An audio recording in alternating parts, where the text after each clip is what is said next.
today. Oh, Dan's out. No, I'm out. And I want to spend this time to actually, we're going to start sending surveys after each meeting. And I expect you guys to start ripping us a new one. No, I'm kidding. But being honest with us and giving us some feedback, because what's really disheartening is finding out that someone's been dealing with a problem that you know for a fact you've presented to them multiple times in a row. And so if there's, what I've come to find out is when that situation happens, when that scenario happens, what is most often the case, what is most likely the case, is the person was hung up on one or two details, and that one or two details was super easy to solve. Who's ever had a situation where it took you 3 months to do something, and then you were able to do it in like 10 minutes? You guys know what I'm talking about? So my goal is to be that unblocker. So whether it's your Apple device, whether it is your email, whether it's AI, whether it's our CRM, whether it's completely unrelated to cloudrealty.com, what tech problems are you guys dealing with today? What tech obstacles are you guys dealing with today? Or what tech questions are you curious about? Hey, Sean, I would actually say the biggest thing that I come across is, I'm in a lot of different pipelines and stuff like that. I come across it like if you have in the notes, you always have the buyer or seller form. Mm-hmm. I'm coming across a few that when I click on them links to schedule a call, it's telling me the page is not found anymore. Yes, I know exactly which accounts you're talking about. Those were accounts that were moved from a different lead connector account. So we actually moved them over from a different agency. And have you already notified Kara about that? I've been working with Andres on it. Okay, Kara is definitely on it. Okay, yeah, Kara just gave me a new account today. She wanted me to get after their seller leads. The seller tag is added, but no seller forms are going into the notes. Okay. All right. I passed that on to Andres already as well. He said he'll take care of it for me this morning. All right, good. Other than that, pretty good. All right, good. So in your day-to-day though, is there anything where you're like, what does this button do? Or is there any like, I wish I could do this when this happens? No, not really. Sometimes GHL plays against you, or the CRM, I should say, plays against you. But there's always going to be little ghosts in there haunting me. For example, adding snippets and stuff like that. Sometimes when I put them in, and then I go back and make changes and edit it a little bit because I didn't like the way the message kind of read out. It doesn't save. I got to do it multiple times. I think that's a CRM thing. I think it's in there. So I got to refresh the page, and then it comes, and then I go to load the snippet again, and it's got the old message still in it. So sometimes I got to play around with it a little. That's just little ghosts in the CRM. I think little glitches. Have you tried? So with Lead Connector, what I've found is that it's really heavy on the cache. No pun intended, but your website, your Google Chrome cache. So you'll have to, if you just Google like how to reset your cache or how to clear your cache on Google Chrome, that usually 9 times out of 10 fixes like every issue I've ever had with the CRM. Yeah. Okay. So and how I know it's a cache issue is I will open incognito mode. And because I open incognito mode, there's no cache in there. And if I'm able to log in, if there's no issues in incognito mode, that means that I need to reset or clear my cache. And don't ask me what cache is. I don't know. I just know that it's one of those things. You got to clear it. It's what the support desk says. And it works 9 times out of 10. Okay. Good questions. Good questions. Well, if I could ask you guys some questions. So, what are Dan? Tell me. Oh, you know what, Dan, Leah, you guys are both with LPT. That's awesome. So, right now, which CRM are you guys currently using to send out a list of homes to your prospects? We have Lofty available to us. I mean, it's okay. It's kind of like they have like 2 or 3 classes for it. So that alone makes me want to stay away from it. It's just super intricate. And, I got a lot of stuff I got going on. So 3 days of Lofty training is not really the little time I've been with you, it's kind of easy. It's like what you said about your iPhone. You just got to kind of play with it, get used to it, and things will start falling in place. I was wondering, and this is probably off topic, but how can we control how the lead generation AI calls? I noticed I got a couple of leads and it looked like they called them like 3 times in one day. And I've never seen that to be successful in my career. Is there a way we can say, hey, call once, let me, I call them soft touches, and then let the AI take over after that? Is there any way we can control that, or is it kind of just set? It's not set in stone. We do have a standardized approach. We do know that if we miss that person the first time, there's to have the highest response rate, to have the highest connection rate. And again, we're also dealing with hundreds of different data points, hundreds of different accounts, where we're able to see these stats.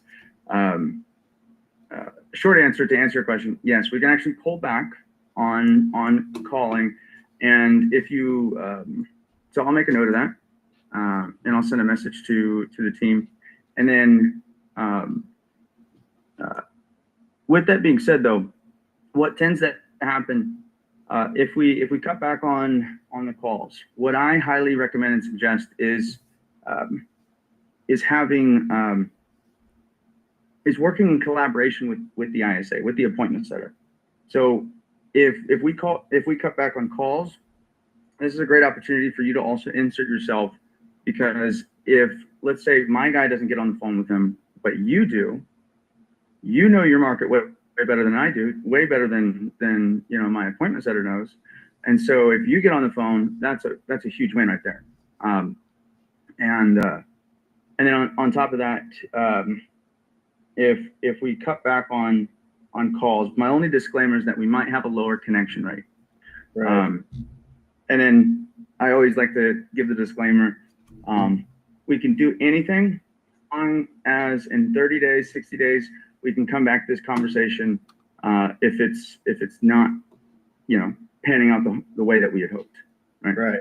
Yeah. My only thought is, it's already a cold lead when they're well, I guess technically it's a hot lead because they're putting in their information, but at the same time, it seems like a lot of buyers nowadays are complaining about bombardment, right? So I'm trying to come off as professional as possible. So I just don't want them to feel pressure at all, and to feel like they are, important, and we're not just throwing it to AI and whatnot, So, and I'm new to this AI situation, and I was very clear and transparent about that. But, I'm giving you the trust and everything. I'm just wondering if there's ways to kind of choreograph the way my business model fits as well, and we kind of merge that way. 100%. Yep. And I know that we have what's called voicemail drops, which are almost like a simulated phone call, used to drop a voicemail and also to yield a phone call back is what happens. What is the purpose and the goal of the voicemail drop? Those I know we can absolutely remove those immediately. That'll be an instant, because you see those calls go out. Right.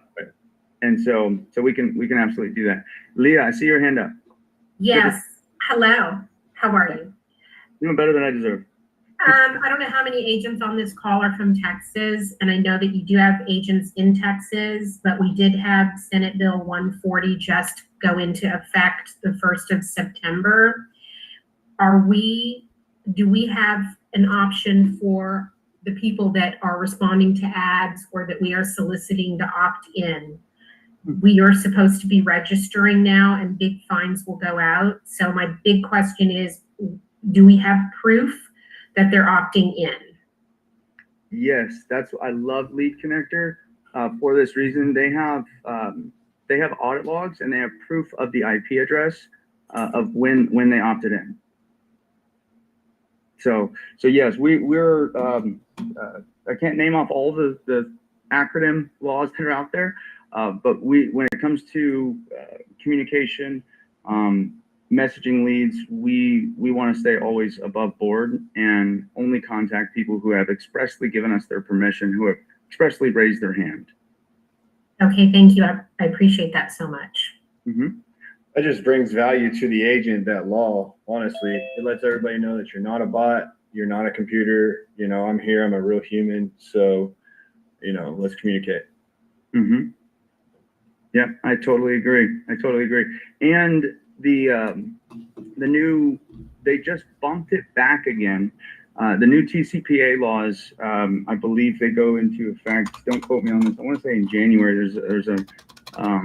There's a lot of different provisions, but this will put a stop to shared leads, which is something I've always kind of been against. Shared leads, I think it's kind of an over abuse of a person's contact details. You guys ever, if you ever want to piss someone off, excuse my French here, sign them up for a moving company quotes, or sign them up for a mortgage rate quotes. Man, you're gonna have 12, 24 people calling you, and boy, I have almost lost deals because of that. As soon as someone does a hard pull, immediately they're getting bombarded. Which, by the way, if you guys are working with a lender, always try to ask them if they could work out a soft pull so that other lenders aren't notified, because that is really going to tick them off. Because Dan, what you said, you're right. People are, they want to be texted more. They want to be communicated how they want to be communicated. Yeah, especially my type of client, active duty and veterans, they hate 7 calls all at once. You know, oh yeah. And oh my gosh, yeah.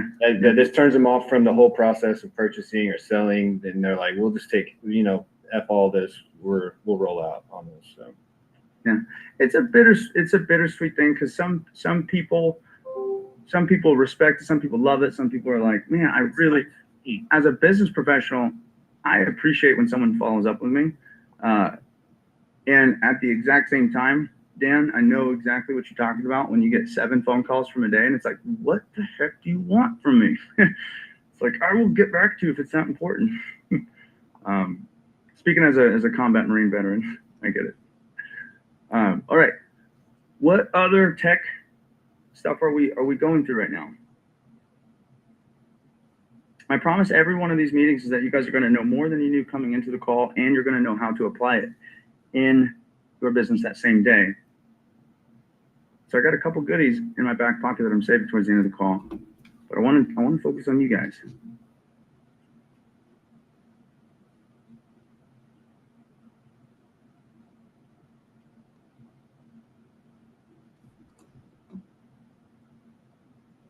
Going once, going twice, and we're going to talk about review management. All right. Now, you guys have probably seen inside of the CRM.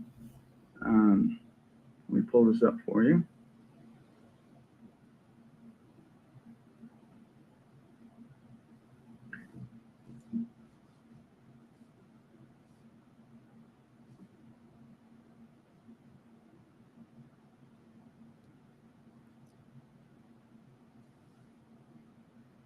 All right, so someone told me that saying one time. They said, you didn't get you didn't have a manual with your iPhone, and because I was like, I used to tell people I'm not tech savvy. In fact, I got out of the Marine Corps because I thought they told me that I was going to get a desk job, and I said, well, there's no way I could ever get a desk job, and here I am. And I thought I'd never get a desk job because I wasn't tech savvy, and I kept that was like the story I told myself, was that I'm not tech savvy. I also used to tell myself I'm not good at math, and then I changed that story when someone told me that. I said, well, did your iPhone come with the manual? I was like, shoot, no, you're right. I guess it didn't. Okay. Now, oh goodness. Reviews AI. Who has more than 20 reviews on their Google My Business profile? Probably not me. Andres, Heather, No. Jesse? No, I don't think I do. No. Okay. All right. So that means I'm going to spend the next 12 minutes just focusing on that. All right. So let's dive into it. All right.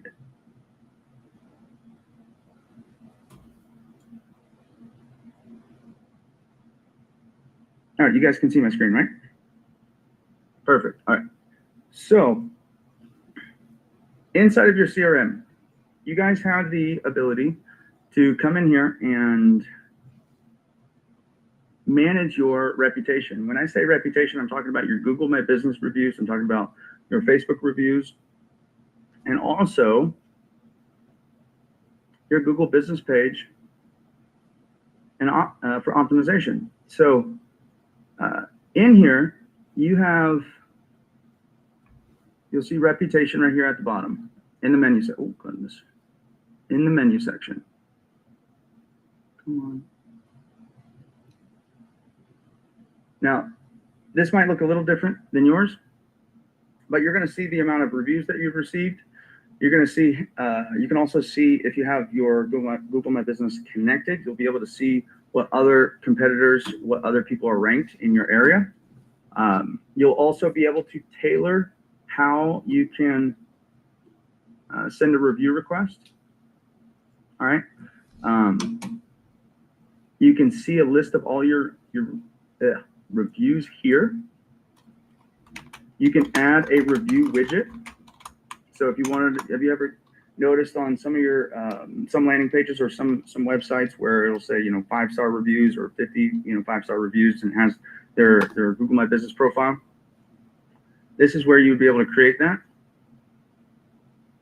Listings. This is if you have multiple locations, and or if you want to be on multiple business portals,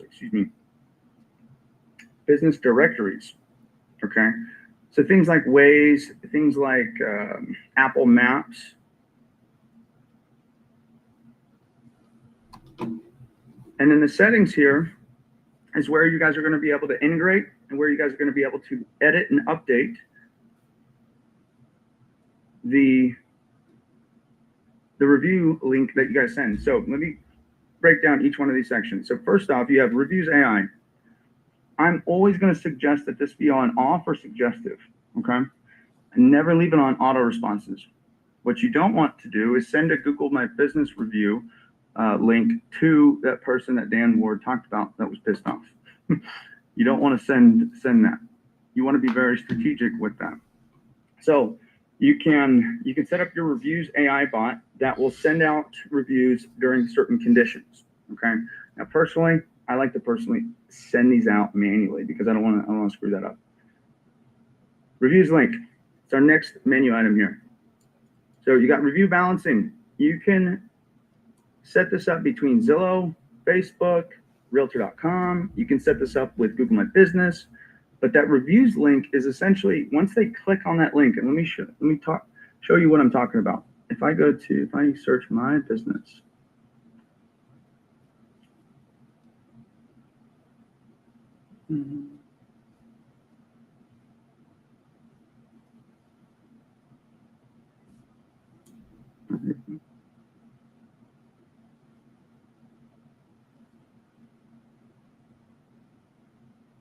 All right. So if I go in here and I select, ask for reviews. it's going to give me a link. And which, by the way, guys, if you think I'm awesome, if you think I've left you better than I found you, please leave a personal review. That'd be really awesome. But when you click on that link, let me show you what it looks like. Actually, could you guys click on that link right now and test it out for me?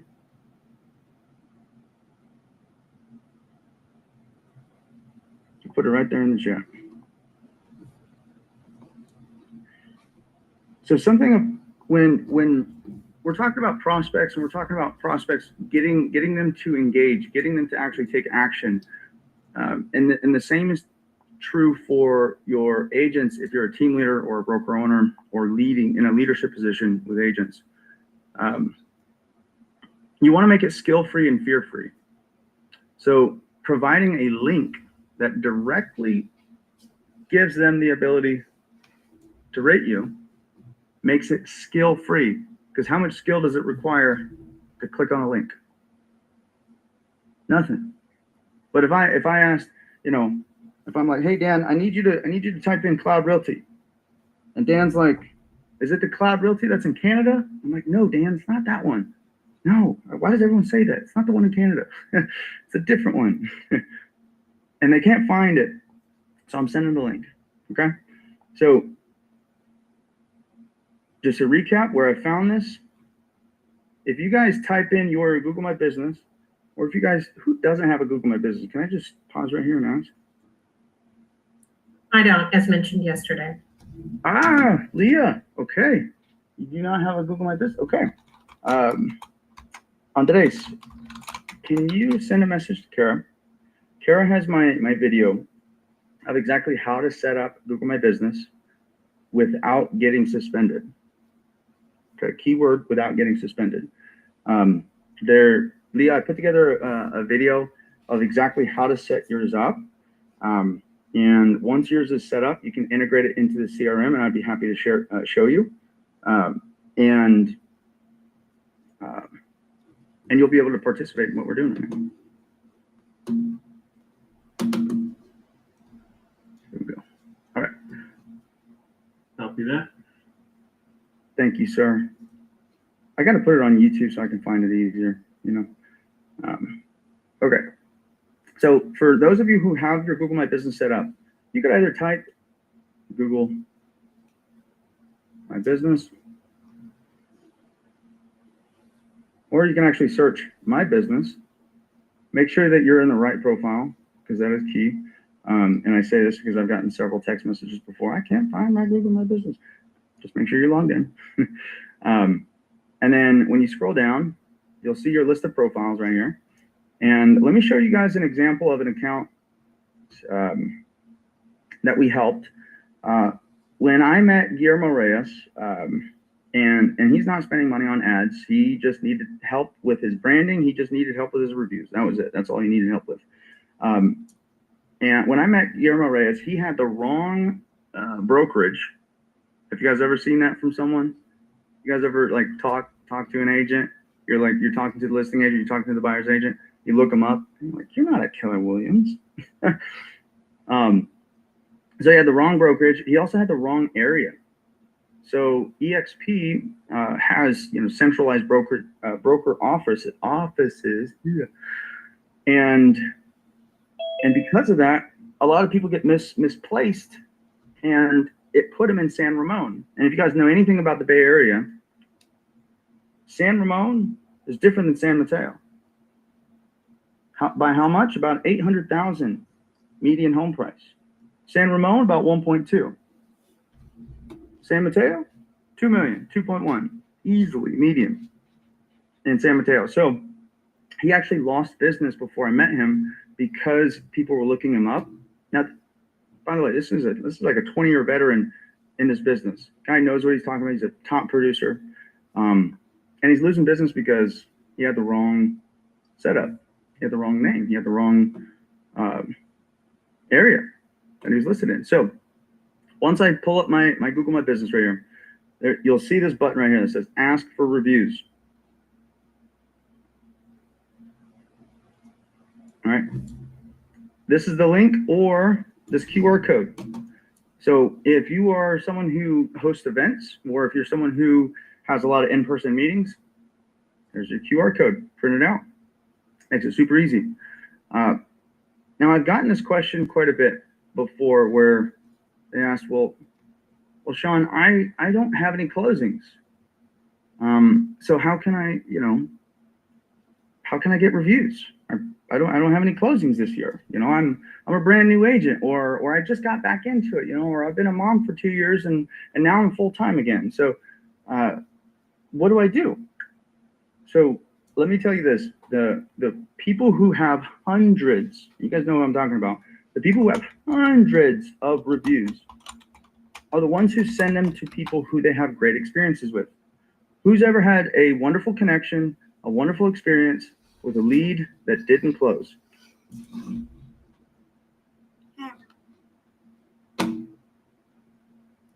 I have.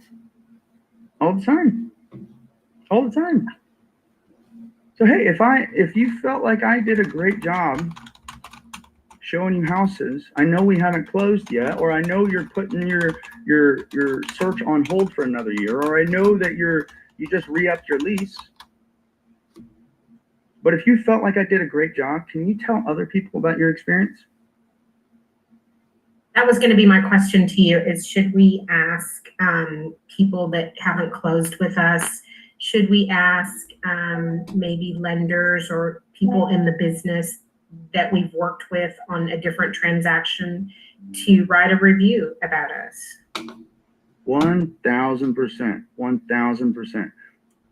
Has anyone ever walked into a restaurant, had like the worst service? Like it was so bad that you walked out before you got the food?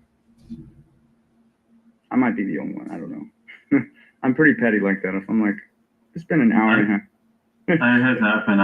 I saw a restaurant once. We were excited to walk in, and when we walked in, it's like empty. The trays, everything didn't look right. Didn't feel right, and I'm sure I wasn't gonna try the food. So, but just that, like everything didn't look right. Maybe the food was great. I didn't get to try it. Maybe the food was awesome, but just how everything looked was not very inviting. Mm-mm. So you're telling me, Andres, people can have an experience before they actually transact. That is true. And We have it. I know. If people can have a negative experience and leave a review before you transact, It's 12:30. people can do the exact same thing with a positive experience. And so with that, Just to share one that happened with us, that we had an agent a few months ago last year. He had not even started with us, and he wrote a review about us. But the way he wrote the review was as if he had been working with us for months. What prompted him to do that, and then eventually that changed, that perspective changed. But it happens. exactly, which is why as a professional, and I use that word professional because there's a difference between being a realtor and being a professional realtor. Being a professional, you set next steps, you are having a wonderful experience all throughout the entire process. And if it doesn't lead to a close, those are prime candidates to get them to review. And tell them to be honest too.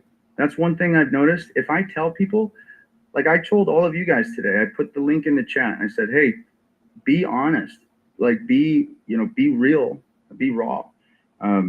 Because those, believe it or not, Google actually knows which reviews are authentic and which ones are like, this is just like 3 words. They're going to push the ones that with more context, more information towards the top. And what do you think people are going to read? They're going to read the stuff that looks like there's juicy details, right? So with that, guys, I hope I kept my promise that you guys knew more coming into the call than you did yesterday, and you guys know how to apply it in your business the same day. And just to recap, I'll keep this under 60 seconds. All right. Inside of the CRM, I'm going to highly encourage you, highly recommend just poking around, look at the reputation, take a look at the settings, integrate your Google My Business, make sure it's not on auto responses, make sure it's on suggestive or off. Connect your accounts, have your reviews link handy so that you can pull on it. Update your SMS requests, because then as soon as you have a closing, you can immediately send a message, send a review request. Which, by the way, did you notice that? If I click on this little thunderbolt right here, send a review request. So I just had a closing with a client. How do I ask? I want the same thing every single time. I want to send out the same message every single time. So I'm going to click on this, and I can select my contact, and I can send it via email, text, WhatsApp, or all of the above. So my encouragement to you guys today, poke around, test it out. And did I hold my promise? Did I not hold my promise? Will anyone give me a thumbs up if I didn't? All right, guys. Keep being awesome. Andres, let me know if Kara has any trouble finding that video so that we can get that to Leah. Thank you, guys. Keep being awesome. And tomorrow, what's working Wednesday? Andres, have we secured Josh? Josh, when I talked to him, he did not have time, but I want to see if anything changes so far. He mentioned he was quite busy this week as well. Okay. But Hey, Hey, Sean. maybe we can interview one of our lenders. Like Logan. Matt Box or Logan? Logan or Carson or Eric Wagner. He's all three of those LOs have closed transactions with us. All right. Let me give Logan a call. And Sean, I just created a workflow that I think will solve that problem that James and said you guys were having, and that Andres or you and I were talking about earlier. I'll text you the name of the workflow, and you can tell me if it works or not. Okay, cool. Yeah. Cool, guys. Now, All right. Keep being awesome. I'll see you soon. Mike.